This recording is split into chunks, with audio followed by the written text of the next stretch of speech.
So today's video is going to be starting my series on the new Desert Perpetual raid. This raid has a lot going on with roles for pretty much everyone in every encounter, so I'm going to be making 4 separate videos over the coming days, one for each encounter, providing a commentated walkthrough of every mechanic from every role's perspective, along with some extra tips and tricks along the way. Today we're starting with the Hydra encounter, Epoptes. The first perspective I'm going to show you guys is going to be the runner on the left side, and basically to start, no matter what role you're doing, you're going to want to split your team 3 and 3, kind of clear out the first set of ads, and kill the Cyclops when it spawns that should be near your side. As the runner, once you kill the Cyclops, you're going to want to go ahead and get on your plate, along with the opposite runner, and this is going to give you the constant temporality buff, as you can see on my screen here. Now, again, for both rooms, you're going to basically turn around and head into the room. I'll show you the other perspective here in a minute. But basically with this buff, you're going to have it for 30 seconds. If it hits 0, it's going to kill you. And the way to make it so that it doesn't kill you, or basically makes it make it so it doesn't continue to tick down, is you're going to need to get in the Hydra here, in the little flashlight that you can see here in the middle of the screen. Whenever you're in that flashlight, you'll notice that this constant temporality buff no longer ticks down. It basically will stay at the current time that it is at. So very important to get into this flashlight relatively quickly. As you'll also notice, the Hydra is going to be spinning as we go, so you want to be basically kind of spinning or rotating with it to be able to stay in that flashlight. The next thing you're going to note is there's going to be a glowing symbol on this wall where these kind of 6 separate spots are at whenever you're in this flashlight. And this is going to be the basically main mechanic and communication mechanic of this encounter. What you're going to be doing here is basically communicating this glowing symbol across to your partner that's running on the opposite side, and they're going to be communicating a symbol back to you. This is very similar kind of to Riven Eyes, I would say. I mean, it's a little bit easier than Riven Eyes. There's only one call out, and there's less eyes, and it's a little bit clearer in terms of which ones are which. In terms of call outs, we just called these kind of top left, top middle, top right, bottom left, bottom middle, bottom right. You can also do numbers like 1 through 3 on the top, 4 through 6 on the bottom, like a book. Whatever you want to do your callouts, but you need to make sure that you have a way to communicate which symbol is glowing so the other person knows which one you're talking about. Now, basically in reverse, the other person is going to be calling out a symbol for you. So we're going to go ahead and play this footage, and basically whatever spot they call out is the spot on the boss that you're going to shoot. You're going to notice that there's 6 spots on the boss. If we go back a bit, to start here, there's 6 of these little kind of eyes on the boss, and when my teammate is telling me which one I need to shoot that eye. So I'm not shooting the eye that I see up here. This one is bottom right, so that you would think I would shoot bottom right, but no, I'm communicating bottom right across to my teammate, and they're communicating a different eye to me. So we'll see here in a second whatever they said. So they said top right, I shot top right, the eye goes away. If you ever shoot the incorrect eye, you'll notice because all the eyes will come back and you'll have to continue the process and you won't be making any progress basically. Now again, you're going to continue this process for 4 eyeballs. Once one of the 2 people at least have shot 4 eyeballs, you're going to see this message, Epoptes blocks the unforeseen and prompts function collapse. Basically what that means is the eyeballs are going to close, you're not going to be able to shoot them anymore. You'll still see the glowing symbols on the wall right on the map, but you're going to basically have to stop what you're doing. So at this point, you're kind of just waiting. Again, there's a couple different ways you can do this encounter. At this current point, I think it's going to be easier. You're just kind of waiting for the mechanic that your teammates are going to be doing, which again, I'll show you in a second. But what's going to happen is there's going to be a triangle that spawns above the boss, as you can see right here. Now, basically, based on which side they tell you to shoot, you are going to shoot only that point of the triangle. So in this example, we shoot the top point of the triangle because I was told to shoot top, and then we are good to go. Again, at this point, you're pretty much good to just kind of chill and help kill ads. Do keep in mind, though, your debuff or your timer for the constant temporality. Again, if you're doing this pretty smoothly and you've been in the flashlight for most of the time leading up to this point, and for me, I have 26 seconds right now. You can just leave, kill ads, and completely ignore the timer. Because what's going to happen is when you stop this white mechanic from happening, again, you're shooting that triangle, your teammate's shooting their triangle, and again, another mechanic's happening in the middle, which we'll show when we get to that roll. Basically, that white mechanic will, if we do it correctly, it either A, we'll reset our timer. The timer will go away, our buff will go away, which means we won't die. Or B, we do it incorrectly and it's a wipe anyway, so it doesn't matter. So I like to immediately, once I shoot the triangle, assuming my constant temporality is not if it's 5 seconds, if I was kind of struggling, then stay in the flashlight. Stay in your room, stay in the flashlight until the buff goes away so you don't end up dying, right? But if you're 26 seconds like I am, usually my rule is if I'm 12 seconds or higher, I will leave the room and go help with the Cyclops that probably just spawned, help with some of the ads that are probably out here, etc., etc. So again, that's the next step. Kind of help kill some ads. Now, either way, assuming you pass the white mechanic, the buff should have gone away. And now at this point, whether you're out here or not, you're going to need to come out here back to the middle room. Again, you can help kill ads for a bit if you'd like to, but eventually you're going to need to get back on the plates, again, with your teammate. When you're both on the plates, you'll get your constant temporality buff back again. At this point, you'll be able to break any remaining eyes that are on the boss. Again, probably if you did everything correctly, you'll have broken 4, so there'll be 2 left. Again, if the timing was a little bit off, you might have only broken 3, and you might have to do 3 still. Doesn't really matter either way, you'll be in totally fine shape no matter what. Now, once you've broken all 6 eyes, you'll notice, again, we'll pause that back again because it was a little bit fast. But once you've broken all 6 eyes, you'll notice that you'll get a message in the left corner that you see through a lens clearly. Basically, what this means is you're able to break the actual lens itself, the flashlight itself. Again, making sure that you are in the flashlight's light to do so. Again, if you were like off to the side and we're not actually in the light that the flashlight is creating, you will not be able to shoot this. You will not be able to break it. It'll just be immune. But as long as you are in the flashlight, you'll be able to shoot it and break it. And now at this point, you're going to get a buff called Probabilistic Lancet.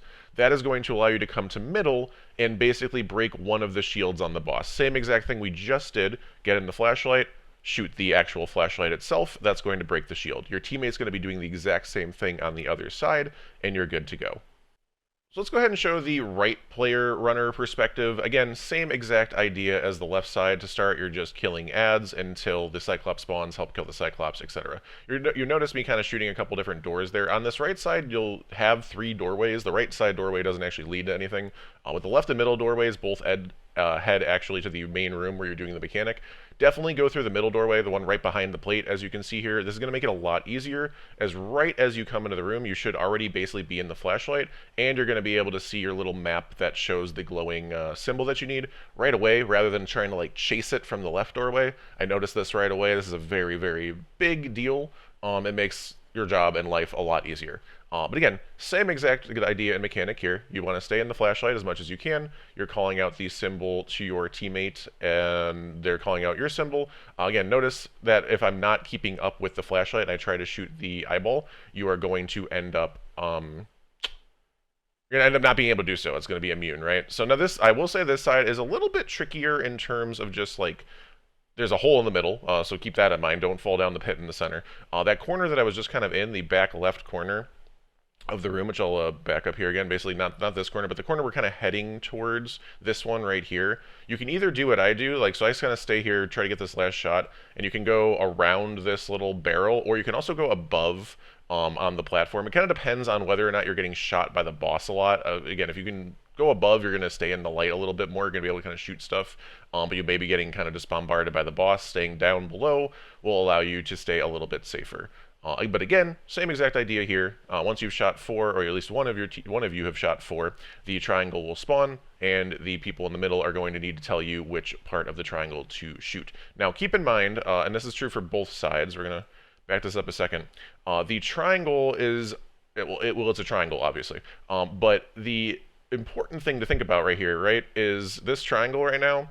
What I'm currently looking at, if I go a little further, okay, I didn't get the shot there. But basically, the triangle is based on the direction you come in the room from. So right now I'm technically actually behind the triangle at this point. So this, like from this perspective, the left side of the triangle is actually the right side from the like entering the room perspective. So like the call out that you get from middle, if they said right, you'd actually be shooting the left from this perspective, or vice versa. If they said left, you'd be shooting the right. Again, if you're in the start, the other side of the room from where I am right now, where you actually come into the room, then it's all the same. Left is left, right is right. You just got to keep that in mind, right? Because the triangle is positioned in such a way where, again, where the way you come into the room is the directions. Obviously, top is top no matter where you're at in the room. That makes it easy. But you just got to keep this in mind, because this is very likely to happen in both rooms, where you may actually be behind the triangle when you need to shoot it. So you just got to kind of keep in mind, okay, like what side is left of the triangle based on where I actually came in the room.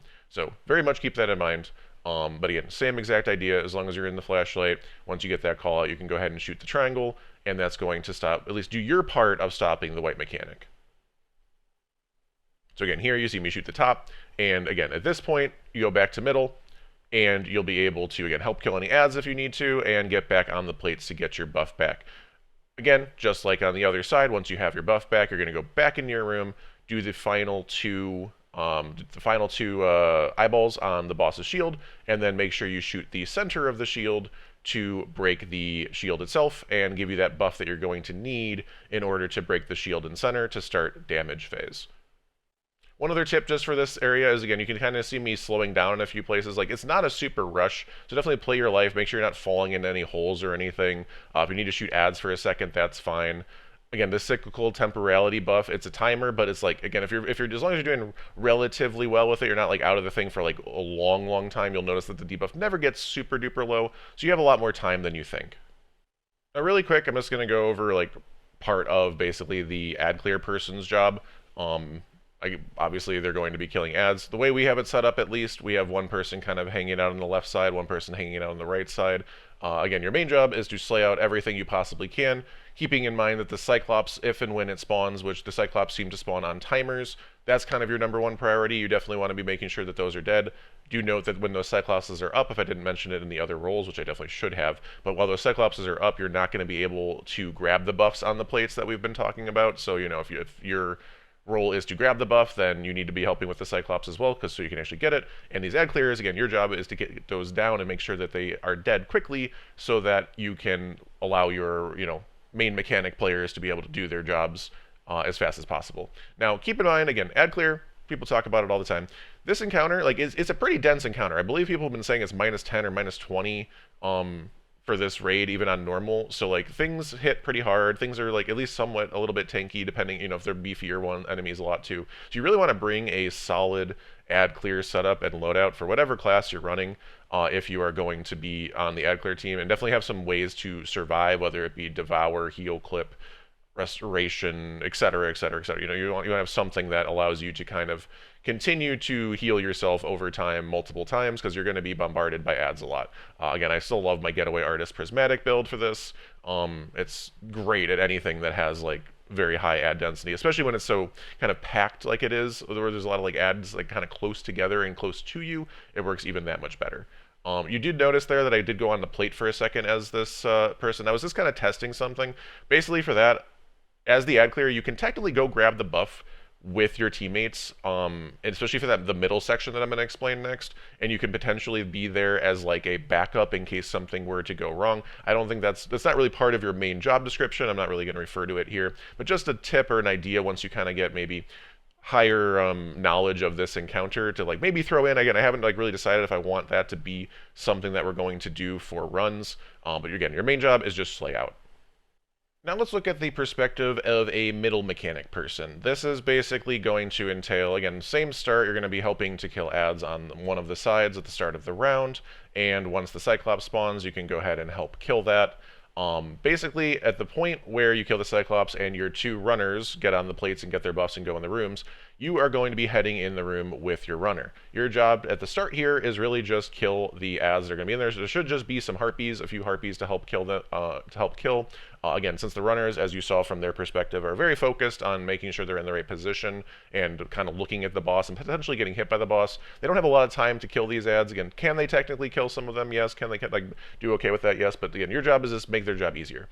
After they've done approximately like 3-ish of their callouts, like 2 to 3 of their callouts, you're going to want to come outside, you're going to leave them alone up for a second, and you yourself are going to get on this plate. The really important thing to do here is to make sure that you come out to middle before they're completely done with all 4, and at the very, very, very least, you need to get out here and get on this plate before the next Cyclops spawns. If this next Cyclops is spawning before you get on this plate, A, like I said just a minute ago, you're going to have to wait to kill it before you can get the buffs, and B, you're going to make your timing on this mechanic very, very tight. So as long as you're getting it before the Cyclops spawns, it's going to make your life a lot easier. Again, just like earlier, both you and your teammate need to get on the plates simultaneously, or at least be on the plate at the same time. It doesn't necessarily need to be simultaneous, but you both need to get on the plate at the same time, or be on the plate at the same time in order to get the buff. Once you do so, Again, you can kind of wait a moment because it may or may not have already started this mechanic, but eventually you're going to see the boss with its shield in the center, and one of the two shields will have a flashlight coming out of it for you and your teammate. You're going to have opposite sides, and other thing you're going to need to see here, couple things actually to talk about here. So A, the Cyclops will probably be spawning here right around the same time. So if you have any like damage supers that can just insta kill it, I recommend doing so. Especially depending on your ad clear team. Like if they're able to kill it fast, then you don't got to worry about it so much. But just keep your head on a swivel because you're kind of waiting on timers here in the middle. This timing of this mechanic is very interesting and very tight, just based on the angles that you have. But your main idea, again, other than surviving and making sure you're not getting shot by a Cyclops or other ads, is you need to get in the flashlight and you need to look at the main pillar here to the right, or to the left if you're on the other side. Basically, right next to the raid flag when you come in. This pillar is going to have 6 spots on it, very similarly to the walls, the maps in the rooms, but you're only going to really be caring about one side. If you're on this side, you're going to see the 3 on the right. If you're on the other side, you can see the 3 on the left of my screen here. The other person that's in the middle is going to be seeing those 3. 2 of the 3 are going to be glowing for you, and 2 things are going to need to happen. A, you are going to call out the non-glowing symbols. Right now, the left side is, out of these 3, the left is glowing and the top is glowing, so I would call out the right side. And this is how that correlates to the triangle in the room in terms of the mechanic we were just talking about for the, the inside runners when that triangle spawns. I'm calling out right side, and the runner that is on my side is going to be shooting right side on their triangle. The other person in middle will see whichever one is not glowing on this left side of the pillar, and they're going to be calling out that one non-glowing symbol. And the runner on their side, the runner on the right side, will shoot that spot on the triangle. So that's step 1. Step 2 is, as this person in middle, you need to listen to the other runner's call out and basically think about the opposite 2. Again, you could do this in 2 different ways. You could call the 2 glowing and kind of flip it, but we found this to be the easiest. Just call out the one symbol, it's less communication, and then the people inside that are shooting the triangles know that that's just the symbol they're shooting. But the people here on this mechanic need to flip it, and they're going to shoot the 2 opposite that were called. So like, for example, since I'm calling out right side, my teammate is going to need to shoot left and middle. However, they need to shoot it on the respective sides, right? So I see this side of the pillar. I'm actually going to shoot the left side based on the call out. So let's go ahead and play this through for a second. Again, you need to be in this flashlight the whole time to be able, well, not the whole time, but you need to be in the flashlight to see the glows, and you also need to be in the flashlight to be able to shoot the correct symbols on the opposite side here. So here I shoot middle or top and right, so the call out must have been left basically. So my teammate in this example, we'll go back a little bit because I just didn't know the call out from ahead of time, but you'll notice again my call out I believe was right if I remember correctly, because right was not glowing. Yes, my call out was right. Their call out was left. So again, I'm just calling out my side. I'm not shooting my side. I'm not really remembering my side. My side's not important to myself. What's important to me is the call out that my teammate makes so that I know which one not to shoot out of these 3. If we do this correctly, you'll notice that, again, you'll get function, collapse, suppressed. Basically, that is stopping the wipe mechanic. So there's 4 things that need to happen in order to stop this wipe mechanic. It is both inside people need to shoot the correct non-glowing symbol from the callout on their triangle, like I just explained, and then both of these people in the middle section need to shoot the 2 glowing symbols that the other person could see. So now let's talk about damage phase. Everybody was shown every perspective. Everybody's going to basically come together. Couple different spots you can do damage. We've done it from where that Cyclops was. We've done it from right here. We've done it from the opposite side of here. I feel like I'm still like undecided on what's best. I think where the Cyclops spawns right here is safe. I think from right here is maybe a little bit easier. So you can pick where you want to do damage from, but let's say you're going to do damage from here. Now, the most important thing when damage phase starts, I'm pausing it again, is there's going to be a message that Epoptes pulls 2 people through time. And immediately, those 2 people need to be looking at the boss's shield and looking for the flashlights that we've been talking about this entire encounter. You're only going to see one. So in this example, it pulls me the first round. So I see that the flashlight is on the opposite side. You can kind of see it over here. You'll see it even clearer when I get over there. But basically, you need to get into that flashlight as quick as possible, because you'll see on the bottom of the screen here, the boss has like the white bar under its health bar. That means that it's currently immune, right? But as soon as I get in this flashlight, and as soon as my teammate also gets in the flashlight, that white bar goes away. The boss is damageable for everybody else. Now, clearly, I can't do any damage right now because I need to be staying in the flashlight and kind of rotating, and the shield's right in front of me. So I'm not focused on doing any damage during this part. What I am focused on is after maybe 5 or 8 seconds later, we're going to get this Epoptes reforms its lenses message, and you're going to have the 6 eyeballs on the shield that we talked about for multiple roles in terms of the runners and stuff like that. This time though, there's no order to shoot them in, you just need to shoot them all fast. So shoot all 6, do it as quickly as you can. This is pretty tight on timing, so if you need to pull out your heavy to do it a little bit faster, that's totally fine. Trace rifles are also really good. Just make sure you get it down. If both people do that successfully and also shoot the eye in the center, just like we did before to break the full shield, that's going to give you a longer section of damage phase here.